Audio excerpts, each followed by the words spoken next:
Back on my grizzly again. Back on my grizzly again. Back on my grizzly again. Back on my grizzly again.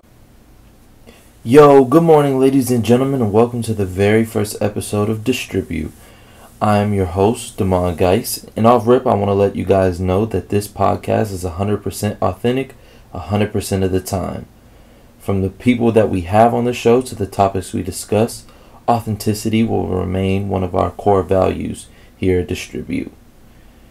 Getting into things, this very first episode of Dishhhtribute will hold a very near and dear place to my heart, as not only is today my 20th birthday, but this is the first episode. We have a packed show for you guys, dealing with NFL subjects from Russell Wilson's contract situation to the upcoming NFL draft, switching over to the NBA with the Magic and Nets securing the 7th and 8th seed as we stand right now, as well as the Rockets setting the 3-point record, and to the WWE with WrestleMania and NXT Fallout, and looking ahead to Raw and SmackDown of this week. So let's go ahead and get straight into things, starting off with the NFL, as we look to Juju Smith-Schuster and Antonio Brown. It's no secret that Antonio Brown is no longer a Pittsburgh Steeler after requesting his way out, speaking with management and them being able to come forth and find a trade. He is now on the Oakland Raiders, but it seems that AB is still focused on things going on in Pittsburgh. Now, while he is answering some questions that he is allowing fans to ask him on Twitter, some could say that he's not going about it the right way, as he has thrown former teammate Juju Smith-Schuster under the bus, citing back to his fumble against the Saints. Now, my outlook on the situation is, I believe Juju is an up-and-coming star in our league. Juju is young. We all saw the flashes, but I believe it's worth noting that Antonio Brown may be the best receiver in the league. And what that means is Juju is about to start getting a whole lot more double teams, scheming through the week. Teams are going to start watching for his number on film, and he's the number one option. Now, I don't believe Antonio Brown is wrong when saying you'll see, the drop-off in the Pittsburgh offense with him gone, but I do think he could go about it a better way. I mean, Juju said it himself. He's shown the man nothing but respect and love since he's gotten the league. He's looked to him as a mentor, and you just hate to see it like this, I wish both nothing but the best. I think actually both will have a good season. Now, as far as Pittsburgh, with Juju, and I know that they believe in James Washington, and also the loss of Le'Veon Bell calls for the permanent rise of James Conner. But again, in Pittsburgh, all things run through Big Ben Roethlisberger. There's no secret to that, and they will go as far as he can take them. Now, we all know that the Browns have traded for Odell and Olivier Vernon and are looking to make the division theirs, but we all know that doesn't happen right off the rip. I mean, you got to go through your growing pains, not to mention training camp and injuries that could, manifest along the way. So we just have to see how it goes. For myself, I see the Pittsburgh Steelers finishing in about second in that division. Could come in first, just depends on how things go to start off the season. Now, as far as the Raiders go, we've seen them build, sign numerous free agents. We all know about the trades of Amari Cooper and Khalil Mack. So what they do in the first round could change the landscape of the AFC. I do believe they are in the best division in the AFC. They have to see the reigning, defending MVP Patrick Mahomes, along with the Chargers, who were no slouch last year, and I believe were 1 or 2 games away from being the number 1 seed. You also have the Denver Broncos, who, while they did trade for Joe Flacco, and I don't believe that is a groundbreaking move, it's better than what they've had. You look at Phillip Lindsay and Emmanuel Sanders. I believe Joe Flacco can make it work. If you can just get Flacco in that playoff mode, I believe Denver can be a team to be reckoned with. But all in all, this goes back to Oakland and just how they play. I mean, we know that this is a quarterback-driven league, and trading for Antonio Brown was a big step for Oakland, but Derek Carr, it's your time, man. I mean, you had Amari Cooper, didn't work out, and now you have Antonio Brown. So you also the Oakland Raiders also went out and got Tyrell Williams.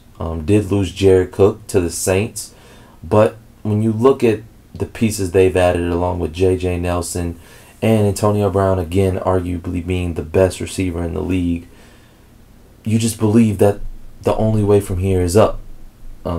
So again, we just wish the best for both teams here at Dishhtribute, and can't wait to see how it goes. Now moving on, the NFL draft is upcoming as we have the Arizona Cardinals with the first pick, and what is being highly touted is the size of one Kyler Murray. Now, my opinion on this whole Kyler Murray situation, with him being the defending Heisman winner coming out, it's a quarterback-driven league, of course. When you look at the NFC West and what they have going on, the top guys in that division, the NFC champion Rams, you have the Seahawks, who also made the playoffs, and you also have the 49ers, who, while they were injury-riddled last year, they did take some top teams to the brink. And now they get Jimmy G back. They did sign Tevin Coleman. They also get Jerick McKinnon back.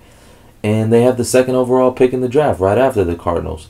So when I look at the Cardinals and what their possibilities are with that first round pick, I just believe you have to go Kyler Murray here.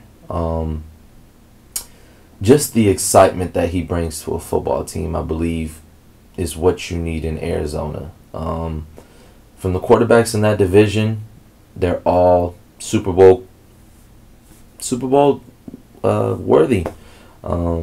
They can get the team over that hump. Now, Jimmy G still remains to be seen, but we've seen him on that Patriots team, lead them when Brady was suspended, as well as, whenever he had to deliver, he stepped up. So he has seen those moments, and I believe Jimmy G maybe one day could be playing in the Super Bowl. If not, will be in very big NFC, divisional and wild card games. Russell Wilson, Super Bowl winning quarterback, has been at 2 Super Bowls. We all know what he's about. Top 5 quarterback in the game. So you have to bring it anytime you go up against him. And Jared Goff. Now, he did only lead his team to put 3 points up in the Super Bowl, but we've seen how high-powered that Rams offense could be. All in all, we know what you need to bring to the table when you're talking quarterbacks in the NFC West. Josh Rosen, he had some high points last year. I think he throws a very good ball. But when you look at everything that Kyler Murray brings to the table, from excitement to just winning the Heisman and being able to move outside of the pocket. And I really like the story of being the undersized quarterback. I mean, you look at Drew Brees, you look at Russell Wilson, you even look at Baker Mayfield, who people had their doubts about coming in the league last year. I mean, defending Heisman winner. And what does Cleveland do? With that number 1 pick, they select Baker Mayfield.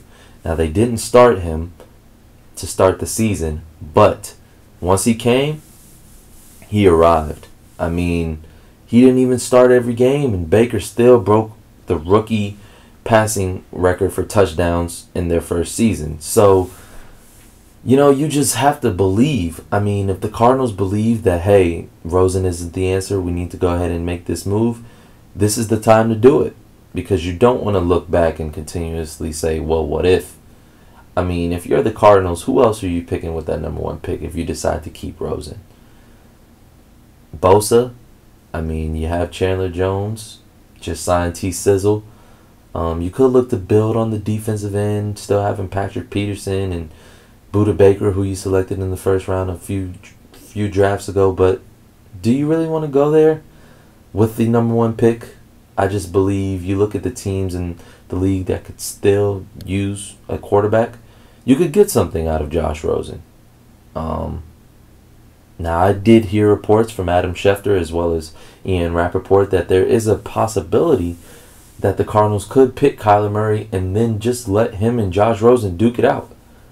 My opinion on that, I don't really like it. Just seeing how the two quarterback head system going straight into it, knowing that we have to pick one guy, it doesn't sound like a very good idea to me. I would just go ahead with the guy that I know that I want and go from there. In addition to that, speaking on quarterback play in this draft, I want to go ahead and speak on Dwayne Haskins and the New York Football Giants. I do believe that the Giants will pick him with their pick in the first round. Now, I don't know what they'll do with the other pick that they acquired from the Cleveland Browns in the Odell Beckham trade, but I do believe that them getting a quarterback is the number one priority.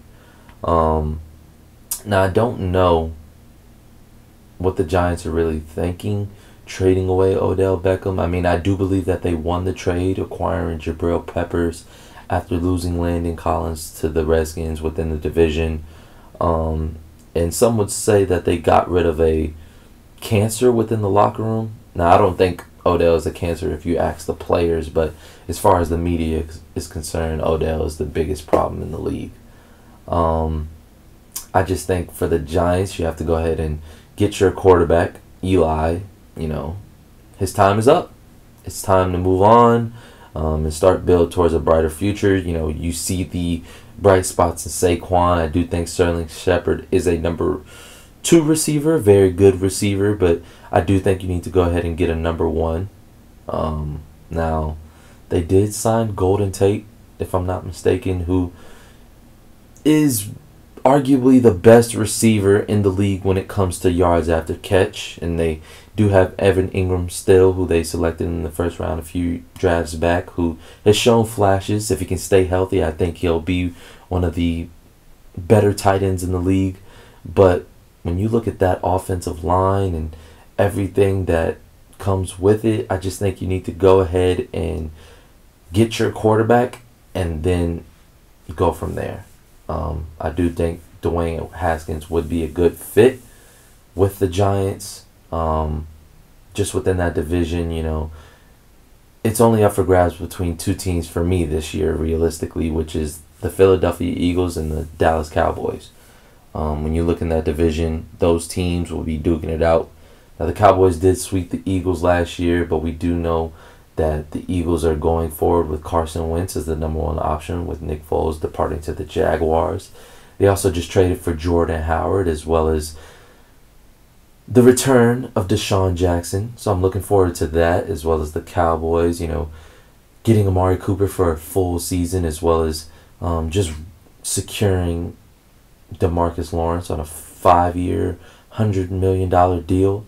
So both of these teams know what they have going into this season, and I can't wait to see who comes out on top.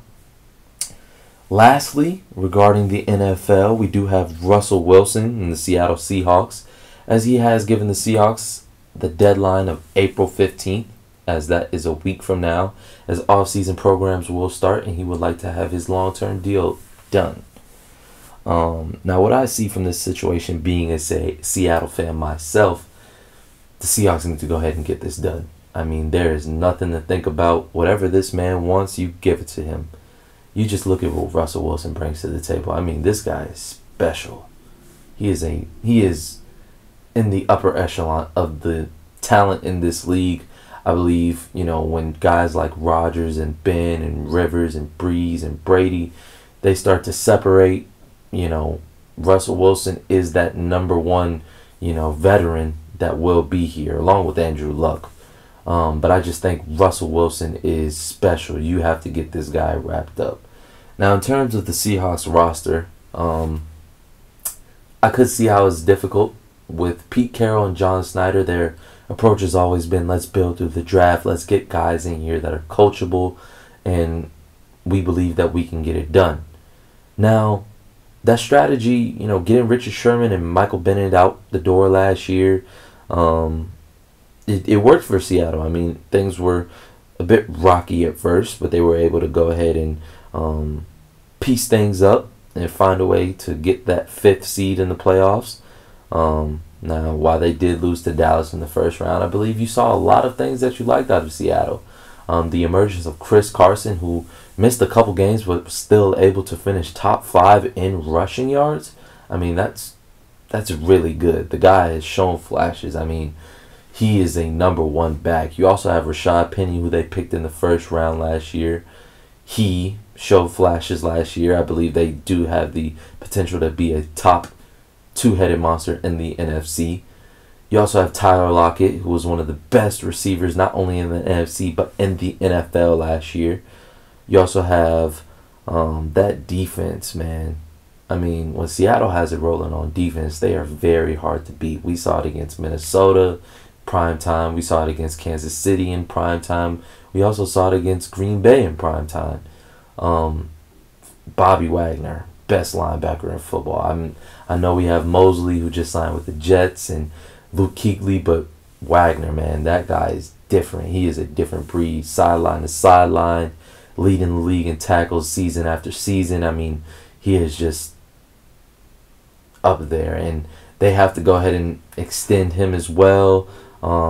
They just were able to bring KJ Wright back. Now they have announced that they want to make Shaquem Griffin, a bigger part of the defense instead of having him on special teams. I agree with that, as that linebacker core could use some more speed, and have those vets just bring him under their wing. You also have, in my opinion, one of the best pass rushers, not only in the NFC but in the NFL, and Frank Clark. Frank Clark is very deserving of a contract, and I believe that he is announced to the Seahawks that he is also potentially going to be holding out until he gets his contract. So when you look at the Seahawks situation, they do have a lot to get done, but I believe they will get it done. Russell Wilson is the number 1 priority. I would say that Frank is number 2, and then go ahead and speak with Bobby during the season about what possibilities we can take from there. With Seattle, I just believe, if you're able to go ahead and get everything taken care of, I do believe that they could make another postseason run. It all just depends on, play within the division, as they do have to play the Rams twice and have to see Richard Sherman's 49ers, who did get him one time last year. So we have to see how play within the division goes, what Arizona will do with Josh Rosen or Kyler Murray. And then the NFC as a whole. I mean, the NFC is always stacked. They got better this year. So you look at Green Bay and Chicago coming back, and Minnesota. You also have Dallas and Philadelphia, as I just mentioned. Atlanta, who's going to be coming back after a bad season. The New Orleans Saints, who are looking to break through that ceiling again. Bruce Arians arriving in Tampa Bay. Carolina, who knows what Cam Newton's doing, his shoulder. Yeah, man, the NFC is up for grabs, and Seattle needs to go ahead and get these contract situations out the way. Switching over from the NFL to the NBA, we'll hop straight into things in the Eastern Conference, as we have the Nets and the Magic, who have just ended playoff droughts and will be returning to the playoffs. And we do still have that 8th seed up for grabs. Now, mathematically, people are saying that the Heat don't have a very good chance to make it, which is very disappointing. We all want to see D Wade make it to the playoffs, be able to, just showcase his talents one more time. I do believe D Wade has about maybe 2 years left in him, but you just love to see a guy like that go out on his own terms, healthy, back on his team. So for D Wade, whether he makes it or not, just congratulations on a great career. Now, what the Heat would need to make the playoffs is they would have to win their 2 remaining games, as well as need the Pistons to lose out and have the Hornets lose one of their games. I just believe that it's too much. The Hornets have played some very good basketball down the stretch as they beat the Raptors twice. And the Pistons, Blake Griffin, in losses, I can point to the OKC one. Blake Griffin is putting up numbers, man. I mean, this guy is shooting out the gym. I do believe that the Pistons will grab that last seed, the 8th seed. And you hate to see it. D-Wade gonna miss out on the playoffs, but I just believe the Heat's play, over the last couple games did cost them. That game against the Magic, I can point to just down the stretch. It was too much. Orlando had different guys that they could go to, from Jonathan Isaac to Air Gordon to Vucevic. I mean, now I do think the Magic will probably get swept in the first round, no matter who they end up playing. But good for them. They were able to make the playoffs. And you'll see next year, with your rival Markelle Fultz, maybe that team could be something special. Now, with the playoffs, it looks like the Bucks, the Bucks will be the number 1 seed. Then number 2 seed, you have the Toronto Raptors.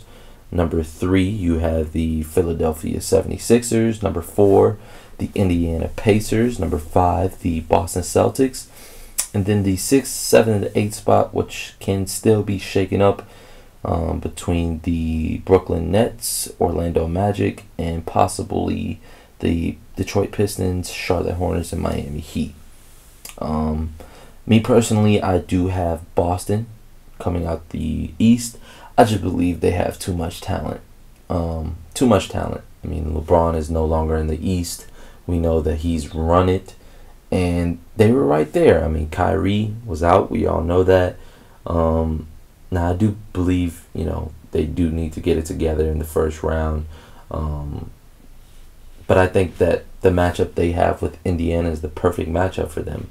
No superstar for the Pacers. They have played some good basketball and are well coached and a very hard team to beat at home. But I just look at the talent that Boston has.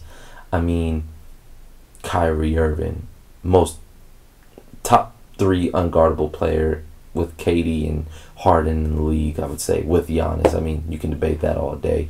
You also have Al Horford, who everyone knows what he brings to the table night in and night out. Jason Tatum. Now, Tatum for me is the biggest player on the Celtics if they're going to make it out the East. This guy has to turn it on. And we saw it last year. I mean, you think back to the end of last year, it was between Ben Simmons and Donovan Mitchell for Rookie of the Year. And then people started to discuss Tatum. And especially in the playoffs, you saw them. Game 1, he turned it on. I mean, Series 1 against Milwaukee. And then in the conference championship against the Cavaliers. I mean, I just vividly remember him dunking on LeBron James and bumping him after. I mean, you just saw the look in LeBron's face, like, this kid here, man, he's going to be something special. So I do think Tatum will have to turn it on. Gordon Hayward, I believe they are 6 or 7-0 when he scores over 20 points. So, he has to bring it to the table. Now, they did just lose Marcus Smart. Not lose Marcus Smart. They're going to be checking to see how long they may be without him. I believe he is the heart of that team. So, prayers up to Marcus Smart. Hope that he's able to be around when the playoffs start. And lastly, Scary Terry and Jaylen Brown. Now, these two guys, along with Gordon Hayward, have been up and down all season. Well, this whole roster has been up and down all season, but I just believe there's too much talent. With Scary Terry, Kyrie comes off the floor. I believe that he will make the most of his minutes. In addition to that, Jaylen Brown, primarily the number 1 defender, can be that spark for you, that 15, 17 points that you weren't expecting. That's what they're going to need out of him. I do believe Kyrie will get his. I believe Tatum will turn it on, and Al Horford will give you his consistent jump shot and effort. But you will need Gordon Hayward, Jaylen Brown, and Scary Terry if you're going to be able to make runs like you want to. Now, switching over to the West, I mean, we all know the juggernaut that is Golden State, but you look to Houston, who did just set the three-point record for three-pointers in a game with 27 last night against the Los Angeles Clippers, who they very well could be playing in the first round. I look at Houston, and I just believe that it's them and Golden State out west. I mean, you have OKC, who has 2 stars, Westbrook and Paul George. The Nuggets, who are an up-and-coming team with Jokic and Jamal Murray and them boys. You also have San Antonio, who, is well coached by possibly the greatest coach ever in pop. But, I mean, we all know, they can only go so far. Dame, we know Dame and CJ McCollum are going to bring it, but after that, what are you really going to get? I just believe with Houston, they're the only team, not only in the West, but in the NBA that actually go into the game against Golden State and say, we're going to win. I mean, we can beat these guys. Now, they did win the season series against them, I believe, 3-1. Few games without Chris Paul, a few games without Harden. The Warriors won the matchup without KD. So you just look at, everything these two teams have to go up against when they play each other. I don't believe Houston is going to miss threes like they did. I can't remember how many, but I think it was an outlandish number, about 27 straight. They just have too much firepower this year. With Kenneth Faried, who people continue to forget was on Team USA. I mean, this guy has been the perfect addition for these Houston Rockets. Capella, Chris Paul, if he can stay healthy. I mean, they were one game away, 3-2 lead in Oracle, and had to play without Chris Paul for the last 2 games, and Golden State was able to pull it out. But you have to believe in Houston. I mean, in my opinion, James Harden is the MVP. I believe he would be able to get them there in that spot again to close out the series, and I do believe he'll be able to come through. Now, with KD, in my opinion, has been the best player in the world since the shot over LeBron in the first finals. I just think KD is unstoppable. But I think Houston, with their outside shooting at a consistent basis, will be able to overcome that. Now, the key is going to be not letting Klay Thompson kill you. I mean, Klay can go from 11 points on an off night to 37 if you let him. I mean, that guy right there, he's the 3rd, 4th scoring option, and he can do that for them. We all know what Curry brings to the table. But I do believe with Curry, you have to pick your spots of when you're going to attack. I mean, it's no secret that he shows up in Oracle. And while he is a star, one of the top 5 players in our league, you have to attack them on the road. That's when I believe they are most vulnerable, and you have to go ahead and earn your stripes. Boogie, I do believe that Houston will be able to attack him on the pick and roll. But again, that 7-foot monster in Kevin Durant, it'll come down to him and James Harden. I mean, for me, this is going to be the battle of who's the best player in the world. And whoever comes out, the bragging rights belong to them.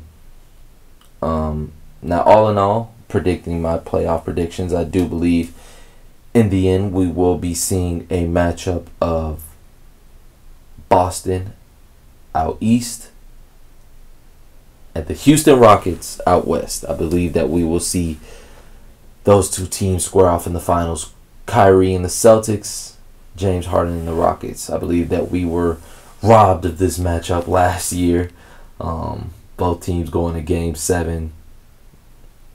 It was a possible matchup last year, but I do believe both teams have too much skill, too much firepower, too much to fight for to come up short this year. And winning it all, I do have the Houston Rockets. I just believe it's their time. And I believe that going into next year with Kevin Durant departing from Golden State and so much shakeup happening in the league, Houston will be the team that guys are looking to beat. what do we have to do to beat this team? So yeah, I have Houston winning it all. Lastly, switching over, we do have the WWE, as we have fallout from their biggest weekend of the year with NXT TakeOver and WrestleMania. Now Friday night I was able to watch NXT TakeOver New York with my cousins out in Atlanta. Very good event. I mean, NXT always kills it with these TakeOver events. Shayna is a great talent. I do believe when she goes to the main roster, she would just shut it down with Ronda Rousey whenever that comes. I really look forward to it. 4 WWE Horsewomen against 4 UFC Horsewomen match. You also have Velveteen Dream and Matt Riddle, who just put on a very entertaining bout. I believe Velveteen Dream will be on the main roster sooner rather than later. He is just different, man. I mean, he brings you a different dynamic to the table. He's already gotten, acknowledgments from Edge as well as Hulk Hogan, so I do think that he is a star in the making. You also have, Ricochet and Aleister Black, who lost to the War Raiders. I did predict them to win at Mania, to win the SmackDown Tag Team titles, but I'm fine with the Usos retaining. I do think that with this full-time main roster switch, Ricochet and Aleister Black will win a title sometime this year, 2019. They will win a title, whether it be separately or together. They'll win a title. In addition to that, lastly, my match of the weekend. I mean, Adam Cole versus Johnny Gargano, Johnny Wrestling, man. Whew. What a bout! I mean, I'm just sitting there. I watch this guy Johnny take a kick to the face, then a kick to the back of the neck, then a knee to the head, and then you have Kyle O'Reilly and the Undisputed Era, the rest of the Undisputed Era, coming out, distracting the referee, doing their finisher. I mean, I don't know how Johnny kicked out of that. I mean, that was a great ending. Just to see him win it like that. After the match, have Candice LeRae come out, walk him to the ramp, and then have Ciampa walk out with the neck brace. I mean, perfect ending to the show. Perfect ending. You switch over to Mania. Now, while I do believe Mania had some points that could have been better, I was very disappointed in how the Angle match went about. I spoke with my cousin, and I believed that they would bring out a few legends. Baron Corbin taunted John Cena with the "You can't see me" during the match. I mean, it was very heartwarming to see Kurt's farewell speech, though. I do think he'll be on Raw tonight to give one more farewell speech. The Elias segment, it was okay. I mean, bringing out Cena, I did laugh, but I just think they could have done it better. I mean, we saw a Cena and Elias interaction at Mania last year, so it was good for what we got. I would say those are the two lowest points of the show. But in addition to that, aside from that, Mania to me was very good. Just starting off the night with the Universal Championship was a shock to me, having Seth win it. Breath of fresh air. I've been a very big Seth Rollins fan for a long time, so I'm looking forward to see where they go with that. In addition to that, you have Kofi Kingston. Just one of the best WrestleMania moments I can remember for a long time. I mean, that was top notch, just to see Kofi and those guys go up top and win the champion. I mean, that, just to see the New Day rush the ring like that, you love to see it. In addition to that,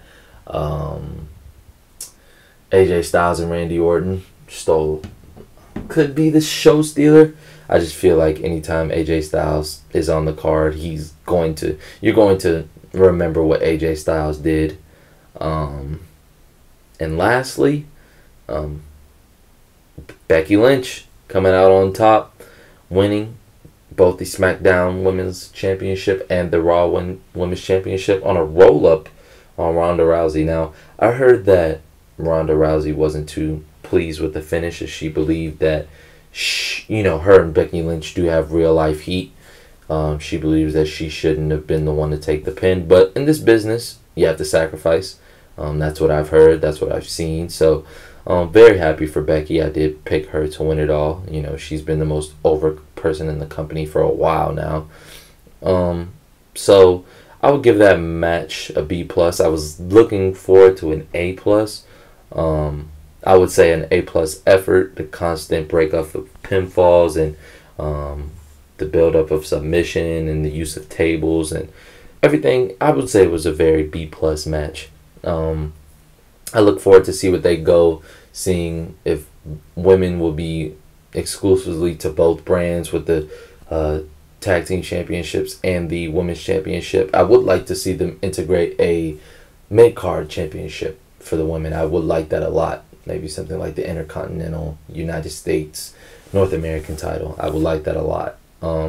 So WWE has a lot to build towards. I do think that they have nowhere to go but up. With this not possible, but with this Fox deal coming and them going to have a weekly studio show every week on Tuesday. I mean, it's nowhere up from here. Looking ahead to this week, the Raw after Mania is always magnificent. I look forward to the crowd tonight being on their feet, just for Seth Rollins and Becky Lynch and Zack Ryder, and I do think that we'll be able to see. If I had to pick someone or a group that's going to be making their main roster debut for Monday Night Raw, I do believe that we'll be seeing the Undisputed Era with Adam Cole and those guys making their debut tonight. Switching over to SmackDown, you have Kofi Kingston, as well as I believe they'll have Becky Lynch on SmackDown as well. The Iconics winning the SmackDown Women's Championships. AJ Styles and Randy Orton fallout. But again, Kofi Kingston being the biggest thing coming from that. I'm just entertained to see what they do from here. Will the New Day turn on him? I just believe that's the biggest storyline. Where do we go from here? So I just look forward to the Raw and SmackDown after Mania. And I'm really looking forward to seeing how WWE capitalizes on Mania season. And with that being said, this has been the very first episode of Dishhhtribute. I'd like to give a special thanks to the family, Pact. Be sure to stay tuned on all things Pact and check out the latest episode of the Pact Like podcast. Another special thanks to my brother Rashad and Anderson Studio. Thank you for helping me put this all together, and I look forward to what we can make this into. To all of you out there, be sure to tune in next Monday as we will be discussing any upcoming of NFL draft news, the playoffs starting in the NBA, and where WWE stands a week after Mania. This is your host of Dishhhtribute, Damon Geis, signing off.